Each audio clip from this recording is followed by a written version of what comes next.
بسم اللہ الرحمن الرحیم، اللہم صلی علی محمد وعلی آل محمد۔ ویلکم ٹو دی شو۔ صاحبوں، پاکستان کی تاریخ میں بہت سارے سیاہ دن آئے ہیں۔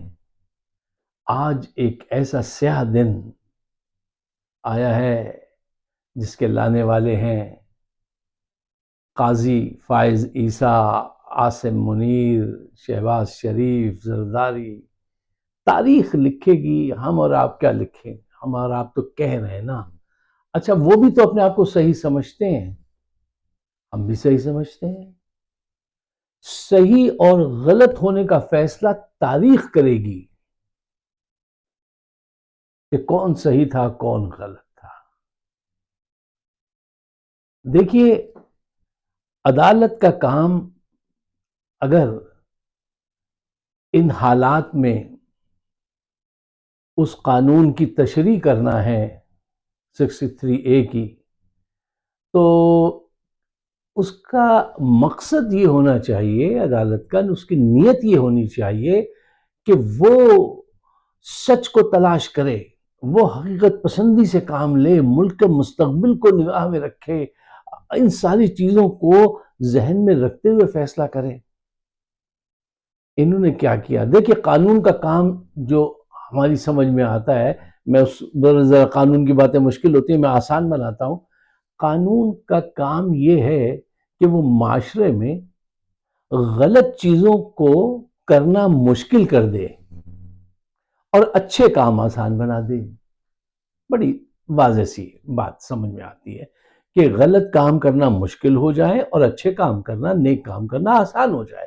یہ قانون کی بیس ہونی چاہیے۔ انہوں نے اس کا الٹ کیا ہے قاضی نے۔ دیکھیے، 63A کی جو دفعہ ہے وہ یہ ہے کہ آپ ضمیر فروشی نہیں کر سکتے کہ آپ پیسہ لے کر اس پارٹی کی طرف سے جیتے ہیں اور جب کہیں ووٹ دینے کا وقت آ جائے پارلیمان میں تو پھر آپ پیسے لے کر کھا جائیں، چھپا لیں، چلے جائیں اور ووٹ اس کے خلاف دے دیں یا اس کے حق میں دے دیں۔ پیسے لے کر اپنا ضمیر بیچنا، اس کو روکا گیا تھا 63A میں۔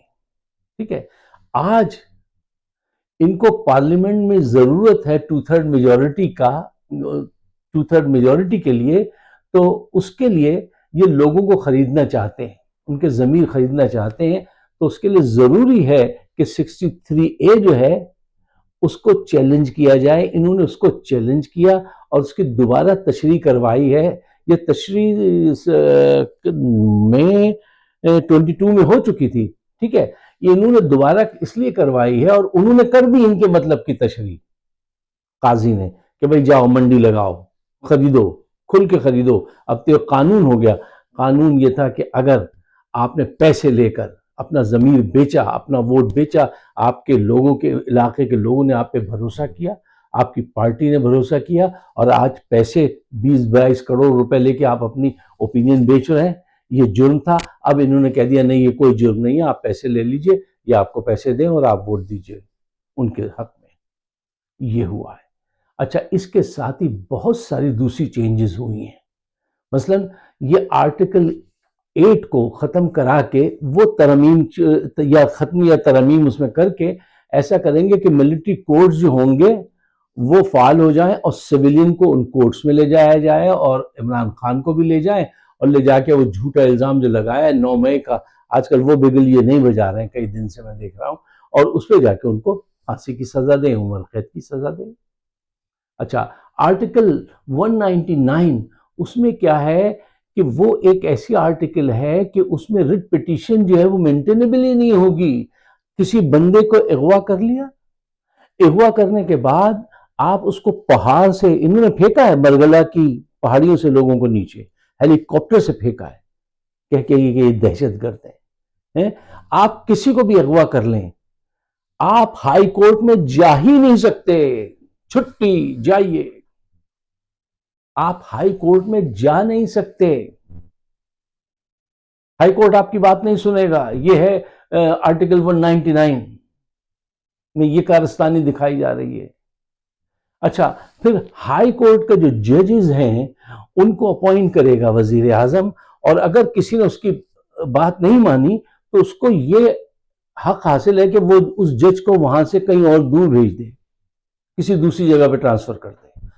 پھر وہ جج جو ہوگا اس کی کو کبھی بھی جو ہے یہ اس کی سینئرٹی جو ہے وہ روک دی جائے گی، وہ چیف جسٹس نہیں بن پائے گا جو حکم کو نہیں مانے گا. ایسے ایسے انہوں نے کمپلیکیٹڈ یہ چیزیں بنائی ہیں. اگر جج سچا نکلا اور اس نے کہا کہ تم نے ان کو کیوں اغوا کیا تو بس جج گیا. یعنی یہ قانون جو ہے یہ تو مطلب لا قانونیت کو پروٹیکٹ کر رہا ہے. یہ دیکھیے آپ پوری دنیا میں کہیں ایسے قوانین بنتے ہیں؟ اب اس کے بعد یہ ایک آئینی عدالت بنائیں گے. آئینی عدالت جو ہوگی اس کا چیف جو ہے وہ مقرر کرے گا کون؟ صدر اور وزیر اعظم، اور ان کو اوپر سے ہدایت دے گا آرمی چیف. تو یہ جو کلب ہے، آرمی چیف، صدر، پرائم منسٹر، یہ سب مل کر اس کی کوشش کر رہے ہیں کہ ہم ایک آئینی عدالت بنائیں، سپریم کورٹ کو دھکا دے کے پیچھے کر دیں، اور اس کے بعد جو ہے جو جی چاہے ہم ملک میں قوانین بنائیں، جس کو جی چاہے اغوا کر لیں، جس کو جی چاہے مار کے پھینک دیں، اور ہمیں کوئی چیلنج نہ کر سکے. اگر یہ کسی عالمی عدالت میں جائیں تو ہم کہیں گے یہ تو ہمارے آئین میں لکھا ہے، ہم تو اپنا ملک آئین کے حساب سے چلا رہے ہیں. صاحب جو کام اس نے کیا ہے نا قاضی نے، لوگ وہ جسٹس منیر کو بھول جائیں گے. اگرچہ ابتدا اسی نے کی تھی جسٹس منیر نے. ان کا میں نے قصہ آپ کو بتایا تھا کہ ان کی قبر پہ کوئی 2 جوتے رکھ کے جاتا ہے ہمیشہ. تو کسی ایک دن پکڑ لیا گیا ایک بابا جی کو کہ یہ روز آپ جوتے رکھ کے کیوں جاتے ہیں ان کی قبر پہ؟ تو وہ کہنے لگے رات نو فرشتے آندے نے او ادی خاطر کر دینے جوتوں کے ساتھ اس کو مارتے ہیں. اس نے ایسا غلط فیصلہ کیا تھا، میری پوری فیملی تباہ کر دی تھی. آج بھی اس کا نام جو ہے وہ گندا نام، مطلب غلط طریقے سے لیا جاتا ہے. قاضی کو نہ تو بیکری والا معاف کرے گا، نہ اوپر والا معاف کرے گا. جہاں سے گزریں گے وہ یہی صدائیں آئیں گی کہ تم پہ لعنت ہے. آج انہوں نے وہ لعنتی کام کیا ہے.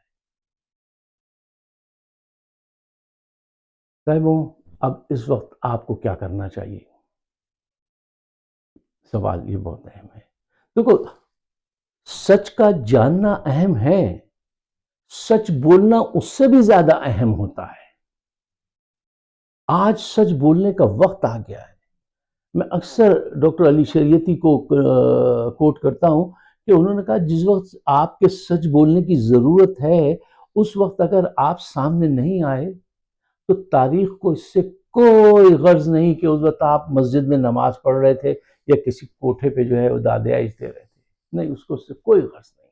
آج وقت ہے، آپ کو نکلنا چاہیے. کل جو احتجاج ہے اسلام آباد میں، بھرپور کامیاب بنائیے. آج وہ آپ کو دھمکیاں دے رہے ہیں فیصل واپڈا اور محسن نقوی کہ ہم یہ کر دیں گے اور وہ کر دیں گے. یعنی اس درجہ بےہودگی پہ اتارا ہے یہ آدمی انہوں نے فیصل واپڈا کہ وہ کہتا ہے ہاں ہم نے مینڈیٹ چوری کیا ہے، پہلے بھی لوگوں نے کیا، تم نے بھی کیا، تو ہم نے بھی مینڈیٹ چوری کیا، اب ہماری وہ چلے گی. اس قسم کی سلینگز، اس قسم کی بدماشی، بے حیائی، غنڈہ گردی نہیں چلتی بھائی، نہیں چلنے دیں گے لوگ. ان کا انجام قریب ہے. جس قسم کی یہ دونوں حضرات گفتگو کر رہے ہیں اس سے صاف پتہ چلتا ہے کہ ان کے اندر کتنا خوف بھر گیا ہے. ایک تو غلط کام کرنے کی گلٹ تو ہوتی ہے انسان کے اندر، پھر لوگوں کا ریئیکشن دیکھنے کے بعد کہ لوگ آج کیا محسوس کر رہے ہیں، اور ہر سطح پہ لوگ اس کو برا سمجھ رہے ہیں، اس کے خلاف بات کر رہے ہیں. بس آپ کو ایک کام کرنا ہے کہ بڑی تعداد میں نکلنا ہے اور آپ کا جو احتجاج ہے، جہاں پہ بھی احتجاج ہو اس کو کامیاب بنانا چاہیے. دیکھیے، جب کہتے ہیں نا جب قوانین ایسے بنائے جائیں جو آپ کے خلاف جاتے ہوں تو اس کو ڈس اوبے کرنا بھی آپ کا فرض ہے. آپ کی زندگی اگر یہ پاس ہو گئے، اب یہ پارلیمان میں جائیں گے، وہاں سے کوشش کریں گے کہ اب خرید لیں گے ضمیر، تو وہاں ہر آدمی بیچنے کے لیے تیار رہتا ہے نا. قوم کی بھی تو بڑی مصیبتیں ہیں، بڑی بیماریاں ہیں. اگر اس کو روکنا ہے تو آج روکنا ہوگا، اور اگر آج نہیں روکا تو بہت دیر ہو جائے گی۔ اگر آپ میرے خیالات سے اتفاق کرتے ہیں تو اس کو شیئر ضرور کیجیے گا، مجھے اپنے خیالات سے ضرور نوازیے گا تاکہ ہمت بڑھتی رہے اور ہم آگے چلتے رہیں۔ آپ سب کا بہت بہت شکریہ۔